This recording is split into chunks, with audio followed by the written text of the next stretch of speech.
अंबरनाथमध्ये डॉक्टर श्रीकांत शिंदे फाउंडेशनने शिवमंदिर कला उत्सवाचं आयोजन केलं होतं। शिवमंदिर कला उत्सवाच्या शेवटच्या दिवशी अंबरनाथकरांचा उत्साह शिगेला पोहोचलेला पाहायला मिळाला।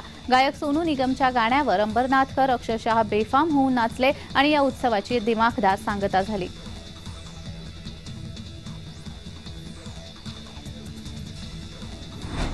नाशिकमध्ये आदिवासी शेतकऱ्यांनी जिल्हाधिकारी कार्यालयासमोर आंदोलन सुरू केले। गेल्या 7 दिवसांपासून हे आंदोलन सुरू आहे। शेतकऱ्यांच्या विविध मागण्यांसाठी प्रशासनासोबत आतापर्यंत झालेल्या 5 बैठका निष्फळ ठरल्या आहेत। त्यामुळे पुन्हा एकदा जिल्हाधिकाऱ्यांसोबत सोमवारी बैठकीचं आयोजन करण्यात आलं।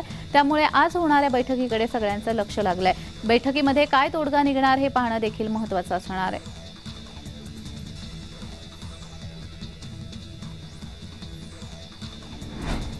गोंदियातील सडक अर्जुनी तालुक्यातील सौंदड या गावामध्ये 2 दिवसीय जंगी शंकरपटाचं आयोजन करण्यात आलं होतं। या शंकरपटामध्ये गोंदिया जिल्ह्यासह इतर जिल्ह्यातील तसेच मध्य प्रदेश आणि छत्तीसगड राज्यातील बैलजोडीने सहभाग घेतला। शंकरपट बघण्यासाठी नागरिकांनी तुफान गर्दी केली असून मोठ्या संख्येने शंकरपट बघणाऱ्या शौकीनांची या ठिकाणी उपस्थिती दिसून आली।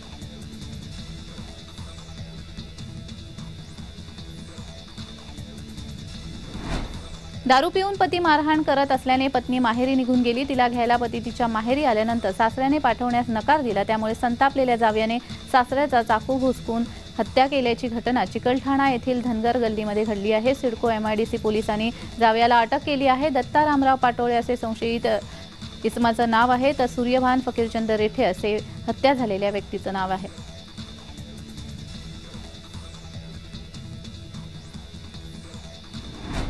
खासदार नवनीत राणा यांना पाकिस्तानामधल्या एका क्रमांकावरून जीवे मारण्याची धमकी देण्यात आल्याचं समोर आलंय। धमकी देणाऱ्या व्यक्तीचं दूरध्वनी संभाषण जय महाराष्ट्र वृत्तवाहिनीला राणा कुटुंबियांकडून प्राप्त झालं। या विरोधामध्ये ते तातडीने पोलिसात तक्रार करणार आहेत।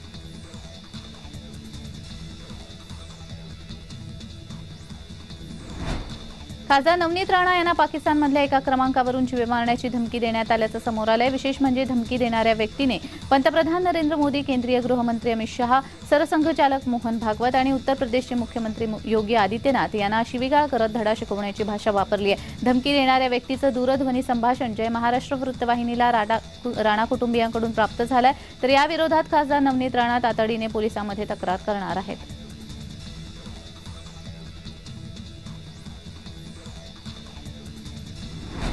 भाईंदर येथील उत्तन परिसरातील लँड जिहादचं प्रकरण मुंबई उच्च न्यायालयामध्ये पोहोचलंय। स्थानिक हिंदुत्ववादी कार्यकर्ता ॲडव्होकेट खुश खंडेलवाल यांनी बालेशाह पीर दर्ग्याकडून होणाऱ्या अतिक्रमणाच्या विरोधात उच्च न्यायालयामध्ये जनहित याचिका दाखल केली आहे। बालेशाह पीर दर्गा विश्वस्त मंडळाने सरकारी जमिनीवर कब्जा मिळवण्यासाठी विविध उपाय योजले, मात्र स्थानिक हिंदुत्ववादी कार्यकर्त्यांच्या सतर्कतेमुळे हा प्रयत्न फसला असला तरी अद्याप पूर्णपणे थांबलेला नाही। त्यामुळे बालेशाह पीर दर्ग्याच्या लँड जिहादचा प्रकार रोखण्यासाठी हिंदुत्ववादी कार्यकर्ते सक्रिय झालेत।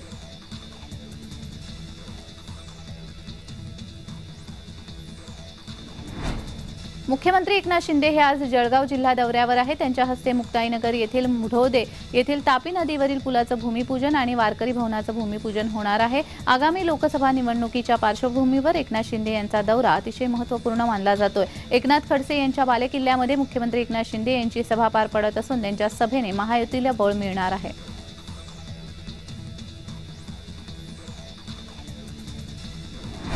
निवडणुका काही दिवसांवर आहेत, अशात राजकीय नेते पक्षांतर करत आहेत। अंबरनाथमधील राष्ट्रपतीचे पदाधिकारी भालचंद्र भोईर यांनी सपत्नीक शिवसेनेमध्ये प्रवेश केला। मुख्यमंत्री एकनाथ शिंदे यांच्या उपस्थितीमध्ये शिवसेनेमध्ये प्रवेश केला।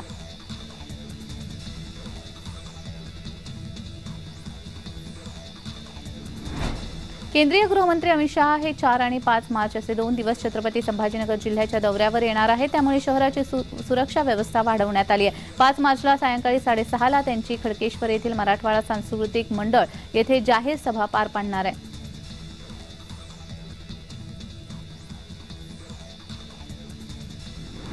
पश्चिम उपनगरातील मालाड मालवणी परिसरामध्ये आज सकल हिंदू समाजाकडून जनआक्रोश मोर्चा काढण्यात आला। भूमी जिहाद, लव जिहाद, हिंदू पलायन, ड्रग्ज अशा अनेक मुद्द्यांना घेऊन हा जनआक्रोश मोर्चा मालवणी परिसरातून काल काढण्यात आला। या मोर्चामध्ये मोठ्या संख्येने हिंदू सामील झाले असून या मोर्चाचं नेतृत्व भाजपा आमदार नितेश राणे यांनी केलं। सोबत खासदार गोपाळ शेट्टी देखील उपस्थित होते।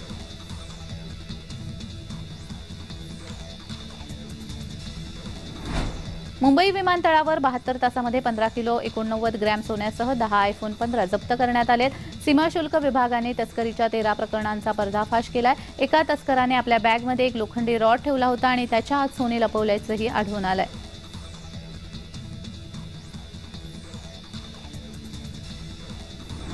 माढ्याचे खासदार रणजितसिंह नाईक निंबाळकर यांच्या गाडीसमोर शेतकऱ्यांनी गाजरं फेकली। मतदारसंघातील नेत्यांना सर्व बाबतीत प्राधान्य दिलं जातं आणि सर्वसामान्य जनता आणि शेतकऱ्यांना काहीही मिळत नाही अशी तीव्र नाराजी व्यक्त केली।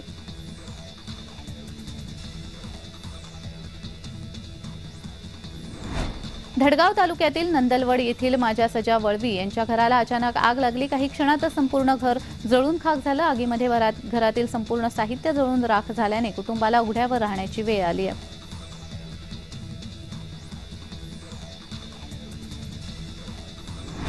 बारामती येथील देसाई इस्टेट क्रीडा संकुल येथे खुल्या बॅडमिंटन क्रीडा स्पर्धा भरवण्यात आल्या। या स्पर्धेला खासदार सुप्रिया सुळे यांनी भेट दिली। काही खेळाडूंसोबत त्यांनी यावेळी बॅडमिंटन खेळाचा आनंद लुटला।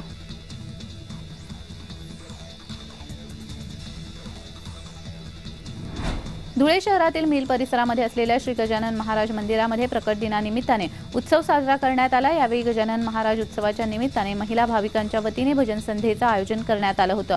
यावेळी मोठ्या संख्येने परिसरातील भाविकांनी दर्शनाचा तसेच महाप्रसादाचा लाभ घेतला।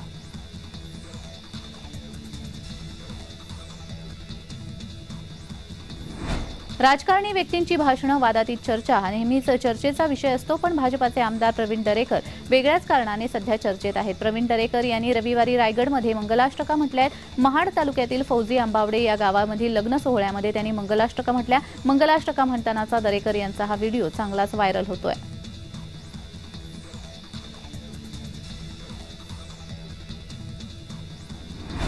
ठाण्यातील लुईसवाडी येथील साईनाथ नगरमध्ये साईनाथ नगर युवा प्रतिष्ठान आणि श्री साई गोविंदा पथक यांच्या माध्यमातून स्वर्गीय वैभव संगपाळ यांच्या स्मरणार्थ अंडरआर्म बॉक्स क्रिकेट स्पर्धेचं आयोजन करण्यात आलं असून पंचक्रोशीतील अनेक संघांनी या स्पर्धेमध्ये सहभाग नोंदवला। श्री साई गोविंदा पथक आणि साईनाथ नगर युवा प्रतिष्ठानच्या माध्यमातून दरवर्षी विविध उपक्रमांचं आयोजन करण्यात येत असतं। समाजोपयोगी शिबिर तरुणांच्या माध्यमातून राबवण्यात येत असतं, तर आयोजित क्रिकेट सामन्यामध्ये साईनाथ नगरमधील रहिवासी तसेच क्रिकेट प्रेमींची गर्दी पाहायला मिळाली।